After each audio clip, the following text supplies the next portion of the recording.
వాటన్నిటిని కూడా పీపీపీ పద్ధతిలో ప్రైవేట్ వారికి అప్పచెప్పాలనేటువంటి నిర్ణయం ఈ మధ్యకాలంలో రాష్ట్ర ప్రభుత్వం తీసుకుంది. దానికి సంబంధించినటువంటి జీవోను కూడా నిన్న కాక మొన్న విడుదల చేసినటువంటి సందర్భాన్ని కూడా మీరు అందరూ కూడా చూశారు.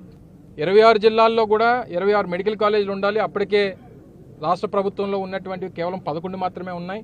మరికొన్ని పెద్ద జిల్లాలకి ఒక దగ్గర అవసరమైన దగ్గర 2 లేదా మిగిలినటువంటి ప్రతి ప్రాంతంలో కూడా ప్రతి ఒక్క మెడికల్ కాలేజీకి ఒక సూపర్ స్పెషాలిటీ హాస్పిటల్ని జతపరిచి 500 కోట్ల రూపాయలు వెచ్చించి ప్రతి మెడికల్ కాలేజీకి కూడా 500 కోట్ల రూపాయలు కేటాయించి 8500 కోట్ల రూపాయలు ఖర్చు చేసి ప్రజలకు అందుబాటులో తీసుకురావాలనేటువంటిది ఆ రోజు జగన్మోహన్ రెడ్డి గారి తాలూకు ఉద్దేశం. గతంలో మీ అందరికీ తెలుసు, విజయనగరం కానీ లేదా మచిలీపట్నం కానీ ఇలా 5 కాలేజీలని మేము ప్రభుత్వంలో ఉండగా జగన్మోహన్ రెడ్డి గారు ముఖ్యమంత్రిగానే ప్రారంభించారు. క్లాసెస్ నడుస్తూ ఉన్నాయి. పేదవాడికి అందుబాటులో తీసుకొచ్చేటువంటి కార్యక్రమం ఆ రోజు మా ప్రభుత్వం చేసింది.